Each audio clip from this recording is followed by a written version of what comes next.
Добре дојдовте во училница на онлайн часот по предметот иновации за 9-то одделение. Јас сум Весна Николовска, наставник по иновации во Основното училиште Гоце Делчев во Демир Хисар. На овој онлайн час ќе се запознаеме со промоција и со промотивни тактики. Но прво, пред да навлеземе подлабоко во тоа што представува промоцијата и кои се тие промотивни тактики, би сакала да се подсетиме со тоа што представуваше маркетинг микс. Маркетинг миксот е една од најкористените алатки, односно инструменти во маркетингот. Маркетинг миксот исто така се нарекува се уште и 4P, поради 4 елементи од кои што е креиран и сите тие започнуваат на буквата П на англиски.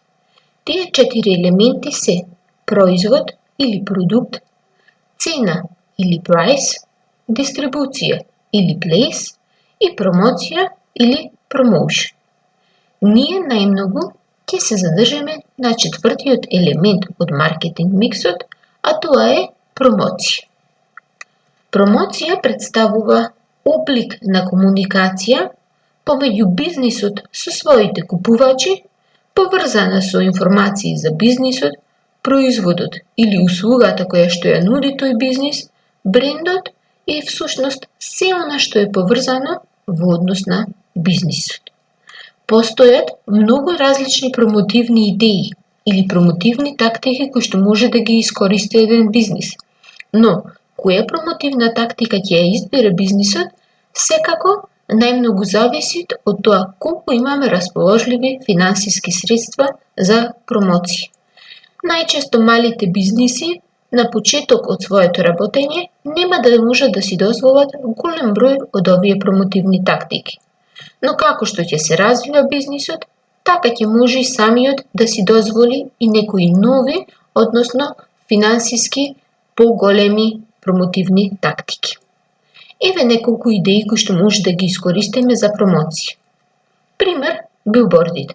Билбордите се поставуваат на високо видливи локации и најчесто се содржат од кратки пораки и впечатливи кои што лесно ќе може да ги забележат оние кои што поминуваат, пешачите или пак возачите кои што поминуваат, односно возат покрај него. Не треба да содржат премногу текст за да не го одвлекуваат вниманието на возачите. Значи, едноставно, кратка и јасна порака. Како пример на ова видео прикажано е билборд од Макдоналдс. Најчесто билбордите можеме да ги сретнеме покрај автопатите. Брошурите. Брошурите се рекламни материјали креирани од неколку странички.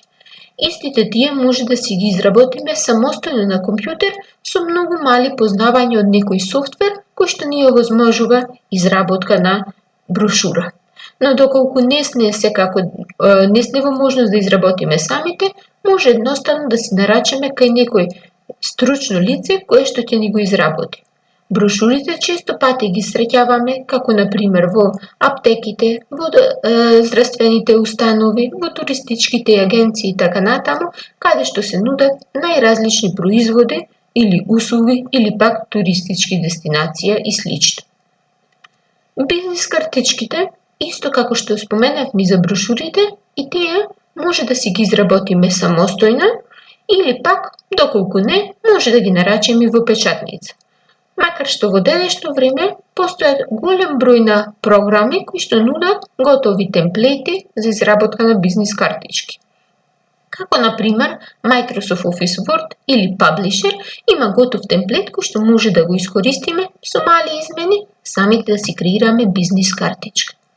Бизнис картичката го содржи нашето име и презиме, името на компанијата, адресата, емаил адреса, телефонски број и слично, може да го содржи логото на компанијата, мото или пак некоја кратка изјава во врска со придобивките од соработката со нашиот бизнис.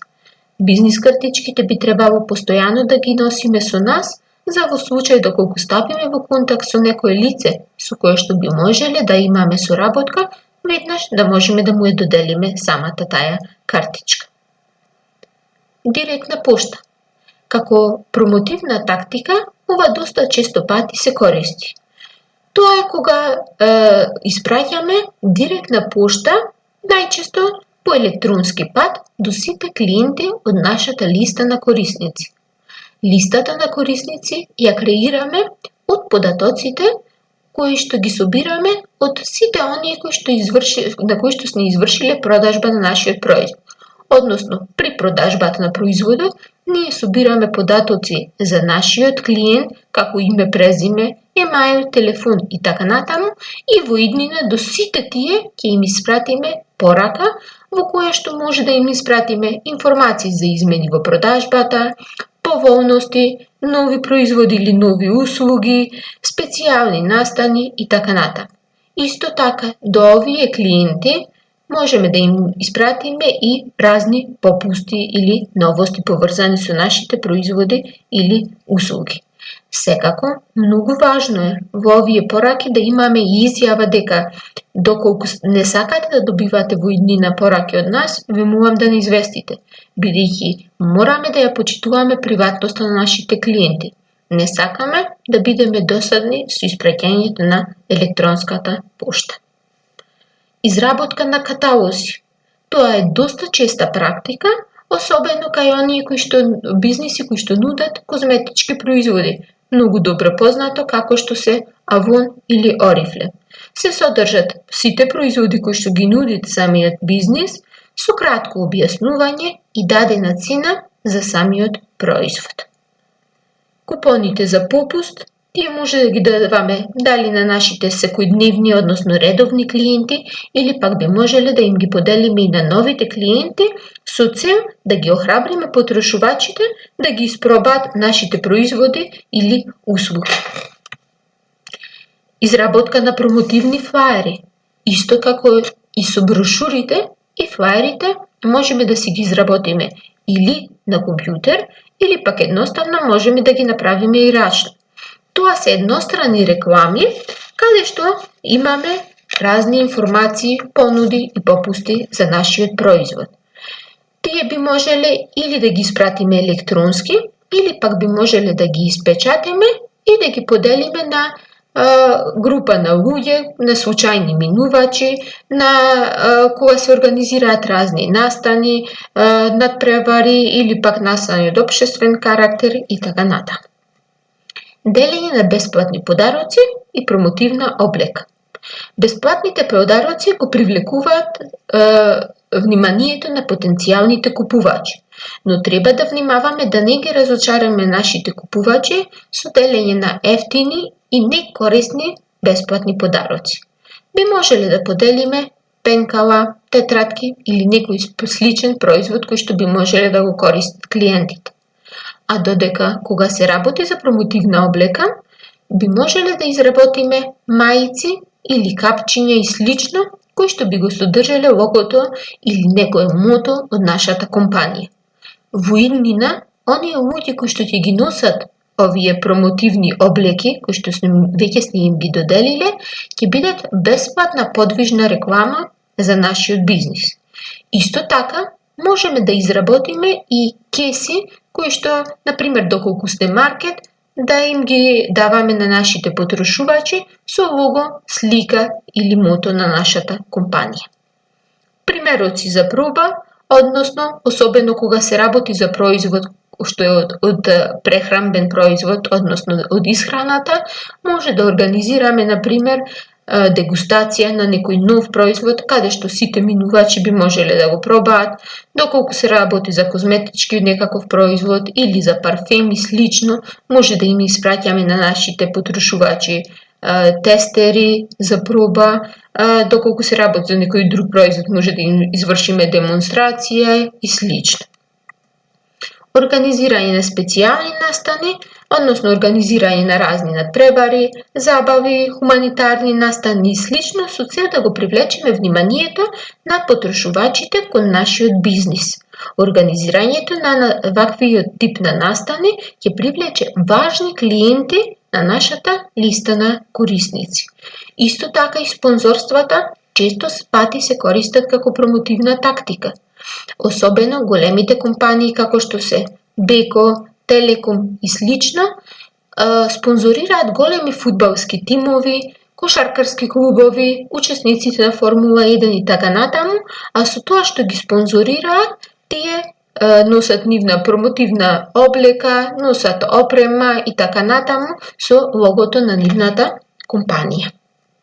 И секако, и покрај сиве овие споменати промотивни тактики, во денешно време неизбежно е нашиот бизнис да не биде онлайн на интернет. Односно, задолжително мора на некаков начин да им овозможиме на нашите корисници да можат да го пронајдат нашиот бизнис и на интернет, бидејќи голем дел од потрошувачите се веќе онлайн, па така да мора и нашиот бизнис да го има на социјалните мрежи, како што се Facebook, Twitter, Instagram или слично, да изработиме вебсайт или пак блог за нашиот бизнис, испраќање на директна пошта, она што пред малце го спомнавме на емаил, изработка на банери, изработка на реклами, односно Google Ads и така натаму. Повеќе за интернет промоција ќе работиме наредниот час. Кога комбинираме, односно кога користиме повеќе различни промотивни тактики во нашиот бизнис, тогаш го нарекуваме дека користиме промотивен микс. Како вежба, која што може да ја изработите, може да дизајнирате промотивен материјал за некој ваш замислен бизнис. Дали тоа ќе биде изработка на бизнис картичка, купон за попуст, банер, реклама за во весник во А4 формат, флаер или било што од овие понудени промотивни идеи за вашиот бизнис. Ви благодарам за вниманието.